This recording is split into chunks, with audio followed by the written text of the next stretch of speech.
چمکنا بھول جاؤ گے، میرے آقا کو دیکھو گے، چمکنا بھول جاؤ گے، بھی بات میں آ گئی بات۔ الحمدللہ وکفی وسلام علی عبادہ الذین اصطفی، اما بعد، اعوذ باللہ من الشیطان الرجیم، بسم اللہ الرحمن الرحیم، انا نحن نزلنا الذکر وانا لہ لحافظون، سبحان ربک رب العزة عما یصفون، وسلام علی المرسلین والحمد للہ رب العالمین۔ اللہم صل علی سیدنا محمد وعلى آل سيدنا محمد وبارك وسلم، اللهم صل على سيدنا محمد وعلى آل سيدنا محمد وبارك وسلم، اللهم صل على سيدنا محمد وعلى آل سيدنا محمد وبارك وسلم۔ میرے بھائیو، قرآن پاک میں اللہ پاک نے فرمایا، ہم نے قرآن پاک کو نازل کیا اور ہم ہی اس کی حفاظت کرنے والے۔ یہ بہت بھاری بھرکم آیت ہے قرآن پاک کی۔ اللہ پاک فرمانے، ہم نے قرآن پاک کو نازل کیا اور ہم ہی اس کی حفاظت کے ذمہ دار ہیں۔ معلوم ہوا قرآن پاک کی تعلیمات کو، قرآن پاک کو اگر کوئی مٹانا چاہے، کوئی ختم کرنا چاہے تو بیوقوفوں کی دنیا میں رہتے ہیں۔ جس کی حفاظت کی ذمہ داری خود اللہ نے لی، اس کو کون مٹا سکتا ہے؟ اور اللہ پاک نے کیسے کیسے ماحول میں، کیسے کیسے حالات میں کن کن لوگوں کو تیار کیا، کون کون لوگ آگے بڑھے، اس کے لیے بہت بڑا وقت چاہیے اس کی تفصیل کو ذکر کرنے کے لیے، اور بہت بڑی عمر چاہیے اس ان کتابوں کو پڑھنے کے لیے۔ تاہم ایک واقعہ آپ کے سامنے عرض ہے۔ بایزید بستانی رحمۃ اللہ علیہ ایک چھوٹے سے بچے تھے، ان کے ابو فوت ہو گئے۔ جب ان کے ابو فوت ہو گئے تو والدہ کے سامنے کوئی ایسا فرد تھا نہیں جو گھر کی ذمہ داری لے، روزی روٹی کا انتظام کرے۔ تو والدہ کو مجبوری میں چادر سر پہ لے کر دائیں بائیں محلے میں گھروں میں لوگوں کے جھاڑو پوچھے کے لیے، مزدوری کے لیے جانا پڑتا تھا، اور جو کچھ ملتا تھا اس سے اپنا بھی پیٹ پالتی تھی، اپنے بچے کا بھی پیٹ پالتی تھی۔ لیکن جب وہ کام کر کے لوٹ کے واپس آتی تو بچے کو محلے کے بچوں کے ساتھ مٹی میں کھیلتا ہوا دیکھتی تو دل پر چوٹ لگتی، احساس ہوتا کہ میرے بچے کی تربیت کا کیا ہوگا۔ بہت پریشان تھی۔ پتہ چلا کہ ایک پہاڑ کے دامن میں ایک مسجد ہے، وہاں ایک استاد ہیں جو بچوں کو قرآن پاک یاد کراتے ہیں، پڑھاتے ہیں، عالم بناتے ہیں۔ تو انہوں نے سوچا کیوں نہ میں اپنے بچے کو ان کی نگرانی میں اس مسجد میں چھوڑ دو تاکہ بچہ دینی تعلیم حاصل کرے۔ چنانچہ ایک دن اپنے بچے کو نہلایا دھلایا، سیاہی سرما لگایا، صاف ستھرا کر کے اس مدرسے کی طرف لے کر چل دی۔ اب راستے میں معصوم سا بایزید پوچھتا ہے، امی مجھے کہاں لے کے جا رہی ہو؟ اور بیٹا میں تمہیں بڑا انسان بننے کے لیے لے کے جا رہی ہوں۔ خیر، اس مسجد کے باہر پہنچی، استاد کو پتہ چلا کہ کوئی عورت حجاب میں ہے اور بچے کو لے کر کھڑی ہوئی ہے، تو یہ باہر دروازے پر آئے اور ایک طرف کو منہ کر کے پوچھا کہ بہن کیوں آنا ہوا، کہاں سے آئی ہو، کیوں آئی ہو؟ کہا میرا یہ بچہ ہے، میں اس کو دینی تعلیم دینا چاہتی ہوں، تو کیا آپ اس کو اپنے پاس رکھ لیں گے؟ کہا میرے پاس تو بہت سارے بچے پڑھتے ہیں، کیوں نہیں رکھیں گے، ان کو بھی دین سکھائیں گے۔ کہا یہ میرا بچہ یتیم ہے، جس کے ابا کا سایہ سر سے اٹھ چکا ہے، ذرا اس کو گھر آنے کا زیادہ موقع مت دینا، کہیں ایسا نہ ہو کہ یہ گھر پر آئے اور میری ممتا محبت جوش میں آئے اور میں سوچوں کہ باپ تو دنیا سے چلا ہی گیا، اکلوتا بچہ بھی میں اپنے سے دور کیوں رکھوں، کہیں ایسا نہ ہو کہ میری محبت ممتا جوش میں آئے اور میں اس کو تعلیم سے محروم کر کے پھر اپنے پاس رکھ لوں، لہٰذا اس کو گھر آنے کا زیادہ موقع مت دینا۔ سوچنے کی بات ہے، آج ہم اپنے بچوں کو داخلہ دینے کے لیے، دلوانے کے لیے جاتے ہیں تو پہلی فرصت میں یہ پوچھتے ہیں کہ چھٹی کا کیا نظام ہے، ہمارے گھر میں ایک شادی ہونے والی ہے، ہمارے گھر میں کچھ رشتہ دار آنے والے ہیں باہر ملک سے، ایک فنکشن ہے، تو ہمیں بچے کو لے جانا پڑے گا۔ اب بچے کا اس شادی سے کیا جوڑ، بچے کا اس فنکشن سے کیا جوڑ، لیکن چھٹی کے لیے پہلے سے نظام پوچھتے ہیں۔ ادھر وہ والدہ تھی کہ والدہ نے کہا کہ بچے کو گھر آنے کا زیادہ موقع مت دینا، اس لیے کہ بچہ یتیم ہے، کہیں ایسا نہ ہو کہ میری ممتا جوش میں آئے اور میں اس کو تعلیم سے محروم کر کے اپنے پاس رکھ لوں۔ استاد نے جب یہ سنا کہ بچہ یتیم ہے تو استاد کا دل اور خوش ہوا کہ یہ تو بہت بھاری نیکی مجھے مل گئی، جب جب میں اس کے سر کا ہاتھ پھراؤں گا میرے ہاتھ کے نیچے جتنے بال آئیں گے میرے گناہ معاف ہوں گے، مجھے نیکیاں ملیں گی، میرے درجات بلند ہوں گے۔ اللہ پاک نے مجھے گھر بیٹھے اتنے درجات بلند کرنے کا موقع عطا فرما دیا، تو کہا بہن آپ فکر نہ کریں، میں اس کو اپنے بچوں کی طرح رکھ کر پڑھاؤں گا۔ خیر والدہ نے بچے کے سر کا ہاتھ پھرایا اور آنسو آنکھوں میں سجائے اور چلی گئی۔ یہ بچہ بھی رونے لگا، استاد نے تسلی دی، قریب میں بٹھایا، محبتوں سے پڑھانا شروع کیا۔ اب یہ بچہ پڑھتا رہا، کئی مہینے گزر گئے۔ ایک دن جمعرات کا دن تھا، دوسرے دن جمعہ ہوتا ہے، اور عام طور پہ دینی مدارس میں جمعہ کے دن چھٹی ہوتی ہے، اور جمعرات کی شام سے اس کی خوشیاں شروع ہو جاتی ہیں۔ تو بچے نے کہا استاد جی میری والدہ کہ مجھے بہت یاد ستا رہی ہے، مجھے آج چھٹی دے دو، میں آج رات والدہ کے پاس رہوں گا، کل جمعہ کا دن ہے، کل شام کو میں واپس لوٹ کر آ جاؤں گا۔ استاد نے سوچا ان کی والدہ نے تو مجھے منع کیا تھا، اب یہ بچہ یتیم ہے، اس کو ماں یاد بھی آ رہی ہے، اس کا دل بھی ٹوٹ رہا ہے، منع کرنا بھی اچھا نہیں لگتا اور گھر بھیجنا بھی اچھا نہیں لگتا، کیا کروں؟ تو استاد نے ایک بہانہ بنایا، بچے سے کہا بیٹا اگر آپ مجھے اتنا سبق سنا دو اور سبق کی مقدار ذرا زیادہ یاد بتائی، اگر آپ مجھے اتنا سبق سنا دو تو میں تمہیں چھٹی دے دوں گا۔ بچہ سمجھ گیا، سمجھدار تھا کہ استاد نے میرے لیے یہ بہانہ بنایا ہے کہ زیادہ سبق دے دیا یاد کرنے کو کہ یاد کر کے سنا نہیں سکوں گا، جو سناؤں گا نہیں تو چھٹی لینے نہیں آؤں گا۔ لہٰذا بچہ قرآن پاک سینے سے لگا کر محراب میں گیا اور دیر تک اللہ کی طرف متوجہ رہ کر دعا کرتا رہا، اللہ جی میں جانا چاہتا ہوں، اور استاد نے مجھے جان بوجھ کے اتنا سبق دے دیا تاکہ میں یاد کر کے سنا نہ سکوں، اور شرط لگائیے کہ اگر سناؤ گے تو چھٹی دوں گا، نہیں تو نہیں۔ پیارے اللہ آپ جانتے ہیں میں چھوٹا سا بچہ ہوں، میرا دل ٹوٹا ہوا ہے، میری والدہ کی محبت مجھے ستا رہی ہے، اللہ جی اگر مجھے آپ یاد کرا دیں تو استاد مجھے فوراً چھٹی دے دیں گے وعدے کے مطابق، آپ مجھے یاد کرا دیجیے۔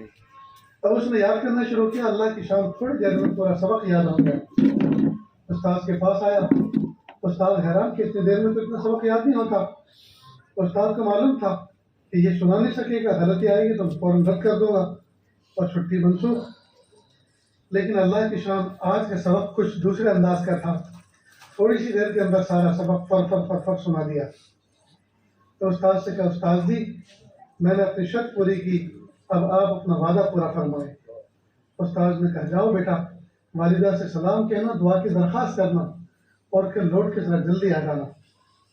اب یہ بچہ خوشی خوشی چھوٹے چھوٹے قدموں سے کھیتوں اور کھلیانوں میں چلتا ہوا، پیدل چلتا ہوا اپنے گاؤں کی طرف گیا، اور ٹھیک اس وقت اپنے گھر پہ پہنچا جب مغرب کی اذان کا مؤذن اذان دے رہا تھا، اور یہ وقت وہ ہوتا ہے جس میں پردیسیوں کو اکثر اپنا گھر بہت یاد آتا ہے، خاص طور سے چھوٹے بچوں کو۔ اب والدہ اندر وضو فرما رہی تھی اور اندر سے کنڈی لگائی ہوئی تھی، دروازہ بند تھا۔ اب اس نے دروازہ کھٹکھٹایا، ماں نے پوچھا کون؟ کہا امی دروازہ کھولو میں آپ کا بایزید ہوں۔ ماں حیران کہ بایزید کو تو میں نے پڑھنے کے لیے مسجد میں چھوڑا ہوا، اب یہ کون؟ اس وقت کون ہے بایزید؟ ماں سمجھ تو گئی بچہ ہے میرا، لیکن ماں نے سوچا کہ یہ شاید بھاگ کر مدرسے سے آیا ہے، تو ماں نے انداز بدل کر ذرا ناراضگی کے انداز میں کہا میں نے تو اپنے بایزید کو بڑا انسان بننے کے لیے مدرسے میں استاذ کی زیر تربیت چھوڑا ہوا ہے، اب یہ کون سا بایزید ہے جو مجھے آ کر اس وقت ستا رہا ہے؟ یہ والا میرا بایزید نہیں ہو سکتا۔ اس انداز سے جب بات کہی تو بایزید ہکا بکا رہ گیا، چونک گیا کہ میں تو والدہ کے وعدے کے مطابق نہیں آیا، وقت سے پہلے آ گیا، ابھی تو میں حافظ بھی نہیں ہوں، ادھورا ہوں۔ تو اس نے کنڈی چھوڑی اور اپنی سیڑھیوں سے نیچے اترا اور اپنے مدرسے کی راہ لی۔ ادھر والدہ نے کنڈی نہیں کھولی اور مغرب کی نماز ادا کی، اور پھر سجدے میں سر رکھ کر بہت روئی اللہ کے سامنے، اور کہا پیارے اللہ، سر شام میرا بچہ آیا تھا، میرا بھی تو دل تڑپ رہا تھا اس کو دیکھنے کے لیے، وہ مہمان رسول ہے، لیکن میرے پاس آپ کے دربار میں خرچ کرنے کے لیے کوئی دولت ہے نہیں، میں ایک بیوہ عورت ہوں، میں نے اپنی محبت کی چھاتی پہ پتھر رکھا ہے، میری اس قربانی کو آپ قبول کر لیجیے۔ میں نے اپنے بچے کو گھر میں آنے کا موقع نہیں دیا، میں چاہتی ہوں کہ یہ کامل حافظ بنے، کامل عالم بنے، نیک بنے، تب میں اس کا استقبال کروں، گھر میں بلاؤں۔ اب یہ ناقص ہے، پیارے اللہ میں آپ سے بھیک مانگتی ہوں، میرے بچے کے لیے آگے بڑھنا اور پڑھنا آسان کر دیجیے، اور اس بچے کو اس وقت جو مدرسے کی طرف جا رہا ہوگا اللہ عافیت کے ساتھ، خیر و عافیت کے ساتھ مدرسے میں پہنچا دیجیے۔ ادھر ماں تڑپ رہی ہے، ادھر روتے ہوئے بچہ جا رہا ہے کہ ماں نے مجھے زیارت کا موقع نہیں دیا، ماں نے مجھے گھر کھانے کا موقع نہیں دیا، ماں نے مجھے گھر سونے کا موقع نہیں دیا، کیونکہ میں وقت سے پہلے آ گیا تھا، کیونکہ میں حافظ نہیں بنا تھا، کیونکہ میں ادھورا تھا، ماں نے مجھے دیکھنا بھی پسند نہیں کیا۔ پیارے اللہ مجھے جلدی سے کامل بنا دیجیے تاکہ میری والدہ کی زیارت مجھے نصیب ہو جائے۔ چنانچہ یہ بچہ واپس چلا گیا، پھر اللہ پاک نے اس کو حافظ قرآن بنا، قاری قرآن بنایا، عالم باللہ عارف باللہ بنایا۔ نہ جانے کتنے سال کے بعد یہ بچہ واپس لوٹا، آج اس کا تذکرہ ہم اس بستی کے اندر کر رہے ہیں۔ معلوم ہوا علم اپنے ساتھ قربانی چاہتا ہے، اور علم کے راستے میں جنہوں نے قربانیاں دی ہیں اللہ پاک نے ان کو چمکایا ہے۔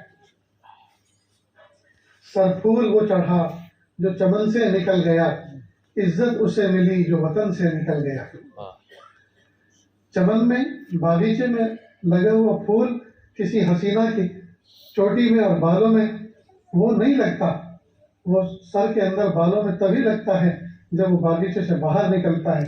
سر پھول وہ چڑھا جو چمن سے نکل گیا، عزت اسے ملی جو وطن سے نکل گیا۔ جتنے بڑے بڑے علماء، جتنے بڑے بڑے دیندار جو مشہور ہیں، بزرگان دین ہیں، ان تمام نے اپنے بچپنے میں قربانیاں پیش کی۔ تو ماں باپ کو چاہیے کہ وہ اپنے بچوں کو مدارس میں دور دراز کا سفر کرا کے بھیجیں اور ان کے لیے دعائیں کریں، اپنی محبتوں کی قربانی دیں، اور بچوں کو چاہیے کہ ماں باپ سے دور رہ کر عظمت اور محبت کے ساتھ محنت سے پڑھیں۔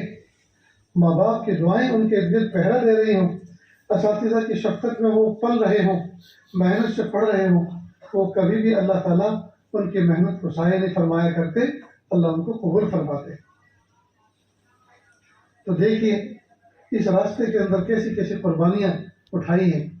حضرت موسیٰ علیہ السلام ایک مرتبہ مجمع کے اندر خطاب فرما رہے تھے، خطاب کے اختتام پر، بیان کے اختتام پر کسی نے پوچھا کیا اس زمانے میں آپ سے بڑھ کر بھی کوئی جاننے والا ہے؟ تو فرمایا فوراً نہیں۔ اور بات بالکل صحیح تھی، اس لیے کہ وقت کا نبی جس زمانے میں ہوتا ہے اس زمانے میں اس سے بڑھ کر کوئی عالم نہیں ہوتا، لیکن چونکہ اللہ تعالیٰ کی یہ بات ناپسند گزری کہ میری طرف توجہ کیے بغیر، میری اجازت کے بغیر یہ بات کیوں کہی، تو فوراً اللہ پاک کی طرف سے آزمائش آئی۔ تو کہا موسیٰ آپ نے یہ بات کیسے کہہ دی کہ مجھ سے بڑا کوئی عالم نہیں ہے، ہمارا ایک بندہ مجمع بحرین میں ہے، وہ آپ سے بھی بڑھ کر ہے۔ حضرت موسیٰ علیہ السلام اس سے علم حاصل کرنے کے لیے، ان کی صحبت اختیار کرنے کے لیے پہنچے، اور ساتھ میں حضرت یوشع بن نون علیہ السلام جو بعد میں نبی بنے وہ بھی ساتھ میں تھے، خادم تھے اس وقت۔ اللہ کی شان جب اس راستے میں وہ چل رہے تھے سمندر کے کنارے کنارے کنارے کنارے، تو ایک جگہ ایک بات یاد آئی جو پہلے یاد آنی چاہیے تھی، چنانچہ پھر واپس چلے۔ تو جب واپس چل رہے تھے تو فرما رہے تھے لقد لقینا فی سفرنا ھذا نصبا۔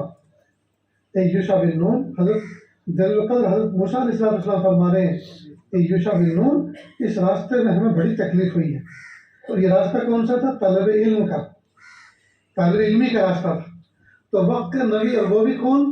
جلیل القدر حضرت سیدنا موسیٰ علیہ السلام، وہ فرما رہے ہیں کہ اس راستے میں ہمیں بڑی تکلیف اٹھانی پڑی ہے۔ معلوم ہوا وقت کا نبی جب یہ کہے کہ تکلیف ہے تو اس راستے میں فی نفسی تکلیفیں ہیں، لیکن وہ تکلیفیں دائمی نہیں ہوا کرتی، عارضی ہوتی ہیں، اللہ تعالیٰ ان تکلیفوں کو پھر رحمتوں سے تبدیل فرما دیتے ہیں، ان تکلیفوں کو اللہ پاک پھر رحمتوں سے تبدیل فرماتے ہیں۔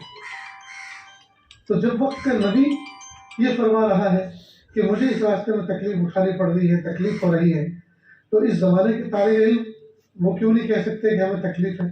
بلکہ بزرگوں کا ایک محاورہ ہے، مقولہ ہے، لِكُلِّ شَيْءٍ آفَةٌ وَلِلْعِلْمِ آفات۔ ہر چیز کے لیے تو ایک مصیبت اور علم حاصل کرنے والے کے لیے بہت ساری مصیبت ہے۔ مثلا مدرسے میں آئے تو محتم صاحب بہت سخت ہیں، محتم اچھے نہیں، اور کسی مدرسے میں محتم اچھے ہیں تو استاد سخت ہیں، استاد اچھے نہیں، اور دونوں اچھے ہیں تو وقت کا کھانا اچھا نہیں، اور تینوں اچھے ہیں تو آب و ہوا اچھی نہیں، اور چاروں اچھے ہیں تو کمرے کے ساتھی اچھے نہیں، اور پانچوں اچھے ہیں تو گاؤں کا ماحول اچھا نہیں۔ یعنی کوئی نہ کوئی تکلیف ہر جگہ طالب علم کو ہوتی ہے، لیکن یہ تکلیف وقت کے ساتھ ساتھ گزر جاتی ہے، یہ تکلیف وقت کے ساتھ ساتھ ختم ہو جاتی ہے، اور آگے پھر اللہ پاک نعمتیں عطا فرماتے، عزتیں عطا فرماتے۔ زمانے طالب علم میں جو طالب علم محنت کے ساتھ پڑھتا ہے اور آگے بڑھتا ہے، پھر اللہ پاک اس کو ایسی قابلیت اور قبولیت عطا فرماتے ہیں کہ جن گھروں میں جا کر بیٹھتا ہے، جس کرسی پہ جا کر بیٹھتا ہے، وہ کرسی بھی یادگار بن جاتی ہے، شاعر اللہ میں سے بن جاتی ہے کہ حضرت آئے تھے اور اس کرسی پہ بیٹھے تھے، حضرت آئے تھے اس چارپائی کا آرام کیا تھا، حضرت آئے تھے اس کمرے میں سوئے تھے، مثال کے طور پہ ایسے مثالیں دی جاتی ہیں۔ لیکن یہ کب ہوتا ہے؟ جب محنت سے پڑھا ہو، جب اللہ تعالیٰ کی طرف رجوع کیا ہو، تو پھر اللہ پاک قابلیت و قبولیت کا کھلا اور جوڑا عطا فرماتے۔ اس لیے پیارے بچوں، محنت سے پڑھو، اور بچوں کے والیوں سے، بھائیوں سے اور والدین سے اور ذمہ داروں سے درخواست ہے کہ وہ محبتوں کے ساتھ آگے بڑھائیں، بہت زیادہ لاڑ پیار نہ دکھائیں، محبتوں کے ساتھ آگے بڑھائیں۔ بچوں کی باتوں میں آ کر اپنے ان کے اساتذہ کو برا نہ سمجھیں، انتظامیہ کو برا نہ سمجھیں۔ جن اداروں کے اندر اپنے بچوں کو داخل درس کر رکھا ہے، ان اداروں کی فکر کریں، ان کے مالی تعاون کی فکر کریں، ان کی ترقی کی فکر کریں، ان کی نیک نامی میں حصہ لیں، اپنا ہاتھ بٹھائیں۔ دیکھو قرآن پاک میں اللہ پاک نے فرمایا، اِنَّا نَحْنُ نَزَّلْنَا الذِّكْرَ وَإِنَّا لَهُ لَحَافِظُونَ، ہم نے قرآن پاک کو نازل کیا اور ہم ہی اس کی حفاظت کرنے والے ہیں۔ اس کو ذرا ایک مثال سے سمجھیں۔ مثال کے طور پر آپ کسی کمپنی میں، فیکٹری میں کام کرتے ہیں، اور وقت پر جاتے ہیں اور وقت پر آتے ہیں، اور وقت میں ڈنڈی نہیں مارتے، بلکہ امانت داری کے ساتھ پورا وقت لگاتے ہیں، محنت سے ترقی کر رہی ہے فیکٹری آپ کی موجودگی میں۔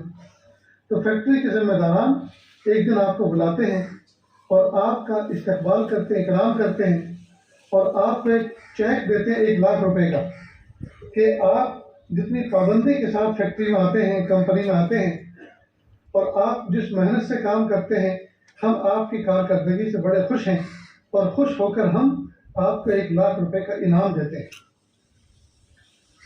اب آپ اس چیک کو لیتے ہیں، جیب میں رکھتے ہیں۔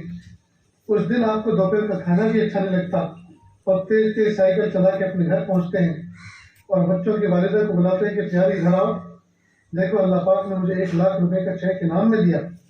بیوی بھی بڑی خوش ہوتی ہے، اور اس نے بھی کبھی 1,00,000 روپے کا چیک دیکھا نہیں ہوتا۔ شوہر کہتا ہے کہ دیکھو اس کو سنبھال کے رکھو، کل مجھے اس کو بینک میں جمع کرانا ہے، اور پرسوں اس کو کیش کرانا ہے، 1,00,000 روپے نقد لے کے آنے ہیں، اور بہت سارے ٹوٹ پھوٹ کے کام باقی ہیں، گھر کے اندر بہت سارے کام باقی ہیں، ان پیسوں سے اللہ پاک وہ کام پورے فرمائیں گے۔ اب بچوں کی والدہ اس 1,00,000 روپے کی چیک کو کسی لفافے میں رکھتی ہے، جس کی قیمت 4 آنے 8 آنے ہوتی ہے۔ اس لفافے کو کسی پنی کی تھیلی میں لپیٹتی ہے، اور اس کی قیمت بھی ₹1 2 ہوتی ہے۔ اس پنی کی تھیلی کو ہینڈ پرس میں رکھتی ہے، اس پرس کی قیمت 200 300 روپے ہوتی ہے۔ اس پرس کو پھر الماری میں، گودریج کی لوہے کی الماری میں رکھتی ہے، اور تالا لگا کے دل و جان سے اس چابی کی حفاظت کرتی ہے۔ تو دیکھو اصل حفاظت تو کس کی کرنا ہے؟ 1,00,000 روپے کی چیک کی، لیکن 1,00,000 روپے کے چیک کے ساتھ ساتھ اس کاغذ کے لفافے کی بھی حفاظت ہو رہی ہے، چیک کے توفیل، اس پنی کی تھیلی کی حفاظت ہو رہی ہے، چیک کے توفیل، اس ہینڈ پرس کی بھی حفاظت ہو رہی ہے، چیک کے توفیل۔ تو اصل حفاظت کرنا تو ہے کس کی؟ 1,00,000 کی چیک کی، لیکن ضمن ان سب چیزوں کی بھی حفاظت ہو رہی ہے۔ تو قرآن پاک میں اصل حفاظت کا وعدہ تو اللہ نے کیا ہے کہ ہم نے قرآن پاک کو نازل کیا، ہم ہی اس کی حفاظت کرنے والے ہیں۔ اصل تو اللہ پاک نے قرآن پاک کی حفاظت کا ذمہ لیا ہے، لیکن قرآن پاک جس بچے کے سینے میں ہوتا ہے اللہ اس کے سینے کی بھی حفاظت کرتے ہیں۔ قرآن پاک کے توفیل وہ سینہ جس جسم کا جز ہے اللہ اس پورے جسم کی حفاظت کرتے ہیں۔ اس قرآن پاک کے توفیل وہ جسم جس گھر میں رہتا ہے، جس خاندان میں رہتا ہے، اللہ اس گھر خاندان کی حفاظت کرتے ہیں اس قرآن پاک کے توفیل۔ تو اگر ہم یہ چاہتے ہیں ہمارے کاروبار کی، ہمارے گھر بار کی، ہماری عزت اور آبرو کی حفاظت ہو، ہمیں چاہیے کہ ہم قرآن پاک کی حفاظت کے نظام کے ساتھ اپنے آپ کو جوڑ دیں۔ اللہ پاک قرآن پاک کی حفاظت کے ساتھ ساتھ اللہ ہمارے گھر بار کی بھی، کاروبار کی بھی، عزت آبرو کی بھی اللہ حفاظت فرمائے، ہماری بستیوں کی بھی حفاظت فرمائے۔ تو ہم اپنے تعاون کو جہاں جہاں قرآن پاک کے حفظ کا نظام چل رہا ہے، اپنے تعاون کو ان کاموں کے ساتھ جوڑیں، ان اداروں کے ساتھ، درسگاہوں کے ساتھ جوڑیں۔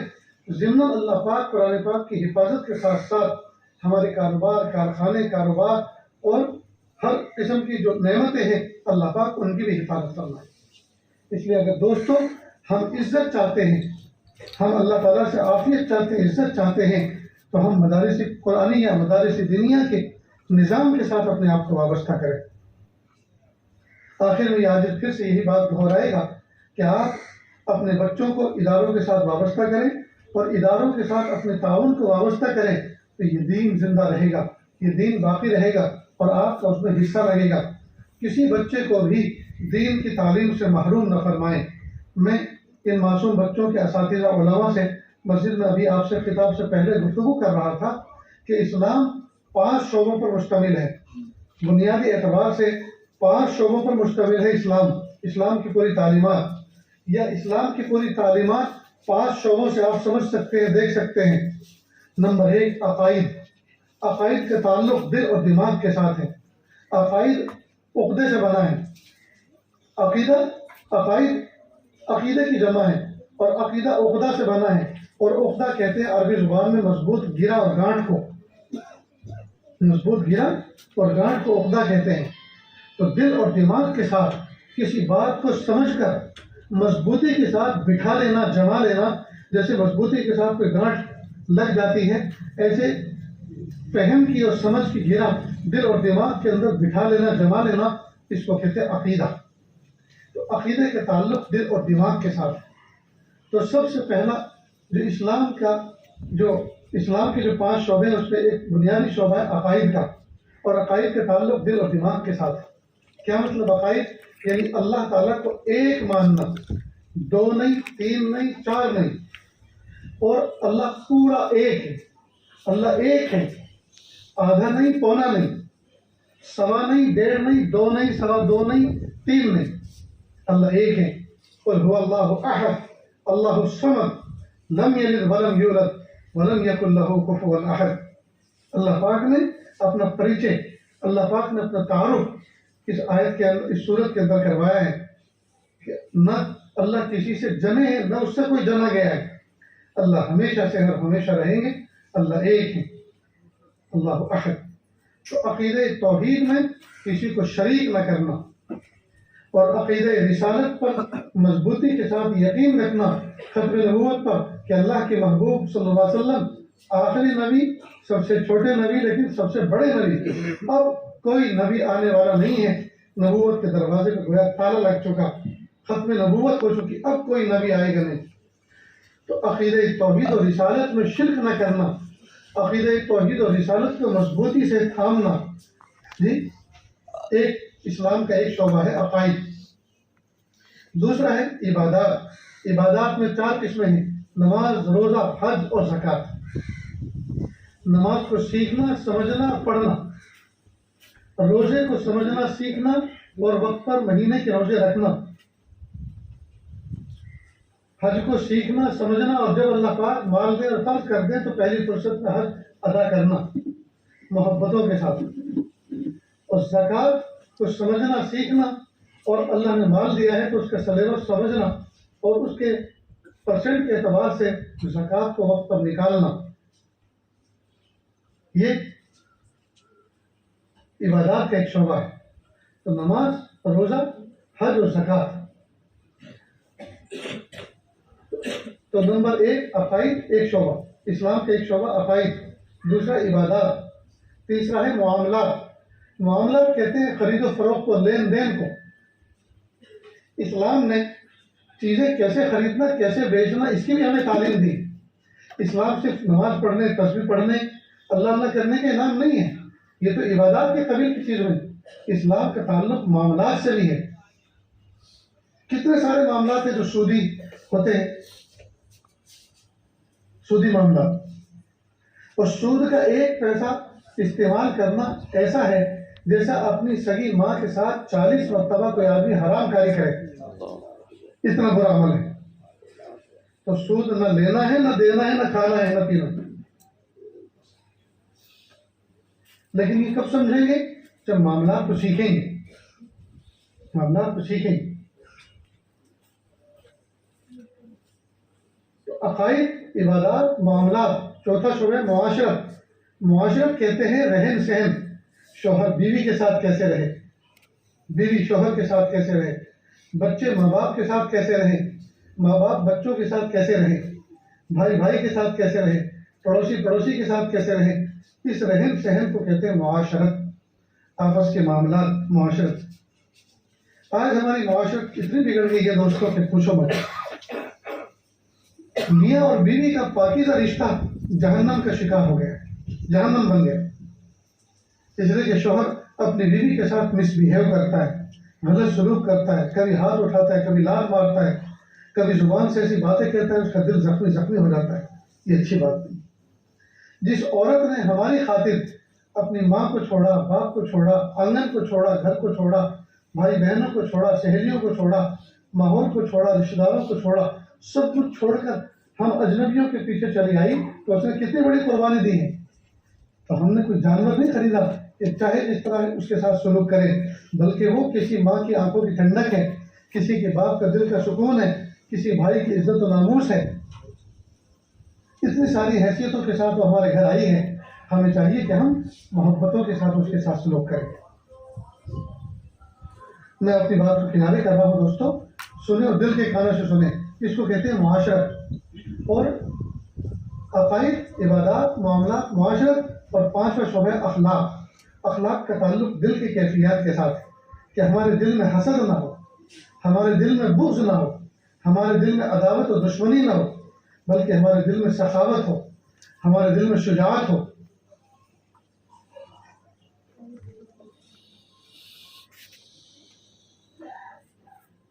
ہمارے دل میں شجاعت ہو، ہمارے دل میں خیر خواہی ہو، ہمارے دل میں کسی کی خیر خواہی ہو. یہ ہمارے اندر جذبات ہونے چاہیے. یہ اسلام کا شعبہ ہے. الدین النصیحہ. یہ دین سراپا نام ہے نصیحت اور خیر خواہی کا. یورپ کا ایک انگریز بغداد آیا. اس زمانے کا بغداد، جس زمانے میں بغداد میں اسلام چلتا تھا پھرتا تھا، اسلام وہاں کا سکہ رائج الوقت تھا. اس نے سوچا، یورپ کا ایک گورا انگریز، کہ دیکھو اسلام کیسا ہوتا ہے، مسلمان کیسے ہوتے ہیں. وہ بغداد شہر میں گھومتا رہا، چلتا رہا، پھرتا رہا. اس کو سیونگ مشین کی ضرورت تھی اور زبان آتی نہیں تھی. کچھ اشاروں سے کام چلاتا تھا، کچھ بولتا تھا. تو اس نے ایک نمونہ نکالا اور ایک دکاندار کو دکھایا کہ یہ چیز آپ کے پاس ہے؟ کہا ہے. کہا دکھاؤ. اس نے دکھایا تو اس کو پسند آئی وہ چیز. کہا کتنے پیسے؟ تو اس نے قیمت بتائی. تو اس کو قیمت بھی مناسب لگی، چیز بھی مناسب لگی. اس نے کہا ایک دے دو. اس نے کہا سامنے والی دکان سے یہی چیز سیم پرائس میں وہاں سے لے لو. یہ آدمی نیچے سیڑھی سے اترا، روڈ کراس کیا، سامنے والی دکان پر گیا. وہاں جا کر کہا یہ چیز ہے؟ کہا ہے. دکھاؤ. اس نے دکھایا تو وہی جو پہلی دکان پہ دیکھی. قیمت معلوم کی تو وہی جو پہلی دکان پہ تھی. ایک پیس دے دو. اس نے دے دیا. اس نے پیسے دے دیے. تو لے کر پہلے والی دکان پر آیا. کہ آپ نے مجھے کیوں نہیں بیچا؟ کیا آپ کے پاس وہ سیمپل پیس تھا، نمونہ تھا اور ایکسٹرا نہیں تھا؟ کہ نہیں ہے میرے پاس. اور پھر مجھے کیوں نہیں بیچا؟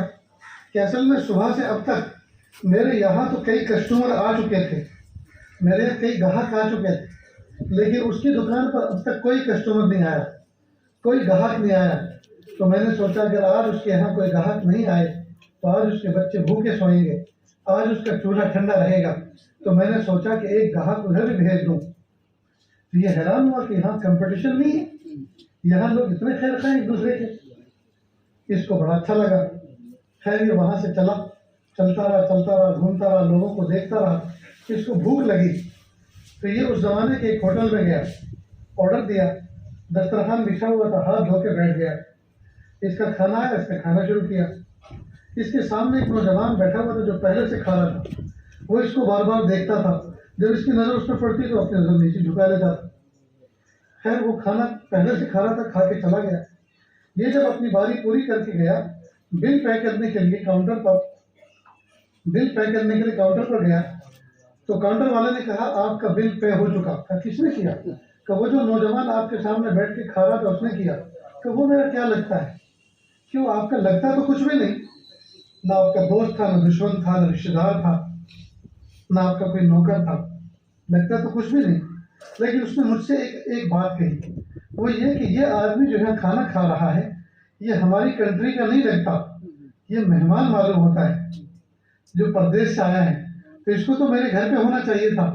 مہمان کو کھانا کھلانے کی تو ہمارے اسلام میں فضیلت ہے، لیکن میں خود ہوٹل کا کھا رہا ہوں، لہذا اس کا بل میری طرف سے وہ میرا مہمان سمجھا جائے گا، اور میں نے آج اس کی میزبانی کا شرف ادا کیا، لہذا اس سے پیسے مت لینا۔ وہ بڑا حیران ہوا۔ تو اس انگریز نے کہا کہ وہ کدھر کو گیا ہے، مجھے بتاؤ تاکہ میں اس کو تھینک یو اور شکریہ کہوں۔ کہا وہ تو پتہ نہیں کدھر چلا گیا۔ اس نے اس بات کا بھی انتظار نہیں کیا کہ وہ آپ کے شکریہ کے الفاظ کا انتظار کرے، وہ اپنی اس خدمت کا بدلہ قیامت کے دن اپنے اللہ سے لے لے گا۔ یہ انگریز بہت حیران ہوا کہ اگر مسلمان ایسے ہوتے ہیں اور اسلام کی تعلیمات کسے کہتے ہیں، تو اس نے پوچھا کہ اسلام کیسے ایکسیپٹ کیا جاتا ہے، کیسے قبول کیا جاتا ہے، میں اسلام میں داخل ہونا چاہتا ہوں۔ اور کھڑے کھڑے اس نے اسلام کا کلمہ پڑھ لیا۔ تو اسلام اخلاق سے پھیلا ہے دوست۔ آج ہمارے اخلاق اتنے خراب ہو چکے ہیں کہ کوئی آدمی اگر اسلام قبول کرنا بھی چاہے تو ہمارے اخلاق کو دیکھ کر وہ رائے تبدیل کر دے گا۔ ہم سچ بول نہیں رہے، پورا تول نہیں رہے، جو دکھا رہے ہیں وہ دے نہیں رہے، دکھا کچھ اور رہے ہیں، دے کچھ اور رہے ہیں، کہہ کچھ اور رہے ہیں، کر کچھ اور رہے ہیں۔ اس لیے دوستو ہماری زندگی میں دو رنگی آ گئی۔ ہمیں چاہیے کہ ہم دین کو سیکھیں، اپنے بچے کو دین تعلیم دیں، ان کو سکھائیں، اور دین سیکھنے کے بعد اس پر خود عمل کریں اور چلتا پھرتا اسلام کا نمونہ بنیں۔ لوگ ہمیں دیکھیں اور اسلام کو سمجھیں، کتابیں پڑھ کے اسلام میں سمجھیں۔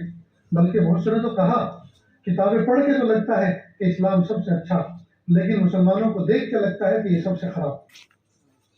یہ کہہ رہے ہیں کہ کتابیں پڑھو تو اسلام سب سے اچھا، اور انسانوں کو دیکھو تو مسلمان سب سے برے۔ کیوں؟ اس لیے کہ کتاب میں لکھا ہوا ہے اس کے مطابق عمل نہیں کرتے۔